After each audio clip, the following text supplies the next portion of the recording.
Hello dear students, welcome to my channel The Tilak Tutorials. I hope you are all fit and fine and practicing English grammar every single day because you will become more confident to speak English fluently without any grammatical mistake if you practice English grammar every day. In the previous class, I have discussed about some common used phrases in our daily life conversation part 5. If you have not seen the video yet, then check it in the description section. The link has been given there.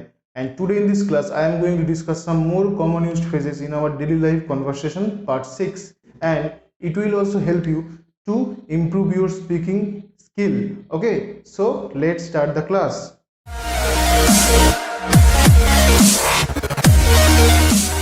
So in this class I will discuss some common used phrases in our daily life conversation, and I have written three categories of these phrases. And the first category is common phrases for food. Okay, common phrases for food মানে খাবার সংক্রান্ত যে ফ্রেজগুলো, অর্থাৎ আমরা যখন খাবার খেতে চাই বা আমাদের যখন খিদে পায় বা আমরা যখন কোনো খাবার অর্ডার করতে চাই, ঠিক আছে, বা কোনো রেস্টুরেন্টে খাবার খেতে চাই, এরকম বোঝাতে আমরা যে ফ্রেজগুলো ইংরেজি কনভারসেশনের ক্ষেত্রে ব্যবহার করতে পারি সেই ফ্রেজগুলোই আমি এই ক্যাটাগরির মধ্যে লিখেছি। ঠিক আছে, I have written some phrases for food actually, and the first phrase is I am starving, and the first phrase is I am starving মানে আমি ক্ষুধার্ত, that means I am very hungry. I am starving, that means I am very hungry. When we are hungry, then we have to use this phrase I am starving. Okay, that means I am very hungry. Next, let's grab a bite to eat. Let's grab a bite to eat, এই ফ্রেজটার মানেটা কি? Let's grab a bite to eat, that means you did not have lunch yet. Let's have a bite to eat, you did not have lunch yet, তুমি এখন lunch করনি, let's have a bite to eat, চলো কিছু খাওয়া যাক। তাহলে চলো কিছু খাওয়া যাক এটা বোঝাতে আমরা ইংরেজিতে কি বলি? let's grab a bite to eat, চলো কিছু খাওয়া যাক। you did not have lunch yet, তুমি এখন লাঞ্চ করনি, let's have a bite to eat. Okay, next, how about eating out tonight, আজকে বাইরে খেলে কেমন হয়? how about eating out tonight, the phrase number 3 is how about eating out tonight, আজকে বাইরে খেলে কি হয়? that means at a restaurant, how about eating out tonight. Okay, how about eating out tonight, that means at a restaurant, কোনো রেস্টুরেন্টে যদি আমরা খেতে যাই তখন আমরা কি ফ্রেজ ব্যবহার করতে পারি ইংরেজি কনভারসেশনের সময়? how about eating out tonight. Okay, next হচ্ছে I will have, when we actually use phrase for ordering in a restaurant, যখন when we want to order something in a restaurant, then we have to use this phrase I will have some tea or coffee. ওকে, এরকম ভাবে যখন আমরা রেস্টুরেন্টে কোনো কিছু order করতে চাই, দাদা কিছু আমাকে একটা চা, কিছু মানে এক কাপ চা এবং বা অথবা কফি দিন, বা কোনো ডিশ বা কোনো মানে অ্যাকচুয়ালি স্পেশাল কোনো ডিশ আমি অর্ডার করছি, সেরকম বোঝাতে এই ফ্রেজটা আমরা ব্যবহার করতে পারি। Okay, I will have something to eat. Okay, when you use this phrase for ordering in a restaurant, কোনো রেস্টুরেন্ট তুমি যখন যাবে তখন সেক্ষেত্রে হচ্ছে কোনো ডিশ অর্ডার করতে গেলে তখন তোমাকে এই ফ্রেজটা ইউজ করতে হবে। ঠিক আছে, I will have something to it, actually মানে সামথিং মিনস এনিথিং, মানে তুমি যেটা খেতে পছন্দ করো সেটা তুমি রেস্টুরেন্টে গিয়ে অর্ডার দিতে পারো। I will have some tea or coffee, এরকমভাবে তুমি রেস্টুরেন্টে অর্ডার দিতে I will have some T. Okay, so এই আই উইল হ্যাভ এইটা আমরা কোনো রেস্টুরেন্টে অর্ডার করার সময় ব্যবহার করে থাকি। তাহলে কমন ফ্রেজেস ফর ফুড এই ক্যাটাগরির মধ্যে হচ্ছে এই চারটে হচ্ছে ফ্রেজ রয়েছে, যে ফ্রেজগুলো আমরা সাধারণত ব্যবহার করে থাকি। যে প্রথম ফ্রেজটা হচ্ছে I am starving, okay, that means I am very hungry, let's grab a bite to eat, how about eating out tonight at a restaurant, I will have used this phrase for ordering in a restaurant. Okay, I will have. Next category is common phrases for price, অর্থাৎ কোনো দাম বোঝাতে, ঠিক আছে, দামটা বেশি বা কম কোনো জিনিসে আমরা কিনছি, হয়তো সেই দামটা বেশি বা কম এরকম বোঝাতে, বা দামটা ভালো বা আমরা ভালোভাবে দামটা যাচাই করে নিলাম, ভালো একটা প্রাইস পেলাম বা দামটা সস্তা পেলাম, এরকম বোঝাতে আমরা হচ্ছে এই ফ্রেজগুলো ব্যবহার করতে পারি। And the first phrase is it cost a fortunate. It cost a fortune means হচ্ছে ইট ইজ ভেরি কস্টলি।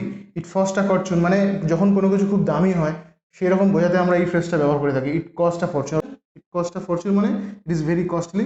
তারপর নাম্বার সেকেন্ড এক্সাম্পল হচ্ছে it cost an arm and leg, an arm and a leg.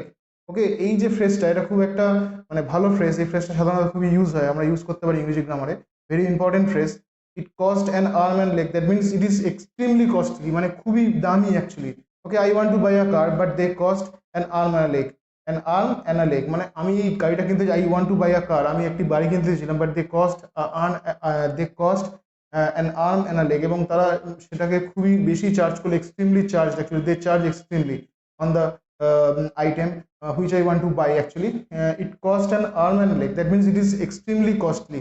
Okay, next, that's a rip off. Rip off means such overpriced. Overpriced মানে the more than the actual price actually. Overprice means হচ্ছে more than the actual price. It's a rip off, that means more than the actual price.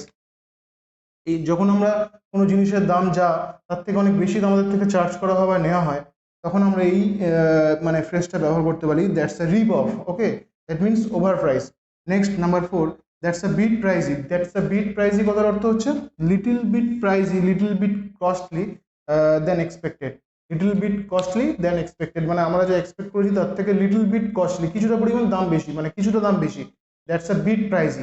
Okay, next phrase হচ্ছে that's a quite reasonable, it is a good price. That's quite reasonable, reasonable price মানে খুব ভালো দাম, that means it's a good price. এখানে ব্যাকেটের মধ্যে লিখেও দিয়েছি মানেটা কি, ইটস আ গুড প্রাইস মানে খুব ভালো দাম, দামটা মানে বেশিও নয় কমও নয়, that's a good price. Okay, next quite reasonable হয়ে গেল। নেক্সট ফ্রেজ হচ্ছে that's a good deal. Good deal means a good value for the amount of money, মানে গুড ডিল মিনস হচ্ছে আমি কোনো জিনিস কিনতে গেছি এবং সেই জিনিসটা সস্তায় পেয়ে গেছি, ঠিক আছে, সেক্ষেত্রে হচ্ছে আমরা এই ফ্রেজটা ব্যবহার করতে পারি, দ্যাটস আ গুড ডিল মানে খুব ভালো ডিল হয়েছে, মানে এখানে আমার মানে খুব বেশি মানে টাকাও খরচ করতে হয়নি এবং যে মানে সেল করছে জিনিসটা তারও খুব বেশি লসও হয়নি, তাই দ্যাটস আ গুড ডিল মানে ভালো ডিল, মানে এই জিনিসটা আমি অনেক মানে যা দাম তার থেকে একটু কমেও পেয়ে গেছি এবং জিনিসটা হচ্ছে ভালো জিনিস পেয়েছি এবং দাম কমেও পেয়েছি, ঠিক আছে, দ্যাটস আ গুড ডিল মানে a good value for the amount of money, a good value for the amount of money. Next হচ্ছে it was a real bargain. It was a real bargain means হচ্ছে you are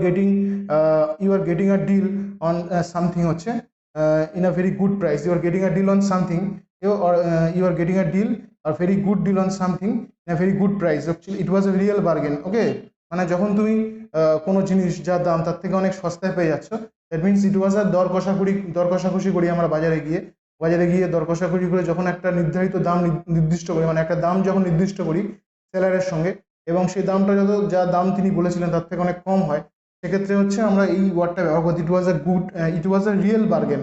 ওকে, মানে দাম দর কষাকষি করে আমি দামটা খুব ভালো পেয়েছি এবং অনেক সস্তায় পেয়েছি, ঠিক আছে, it was a real bargain. Okay, number 7, it was dirt chip.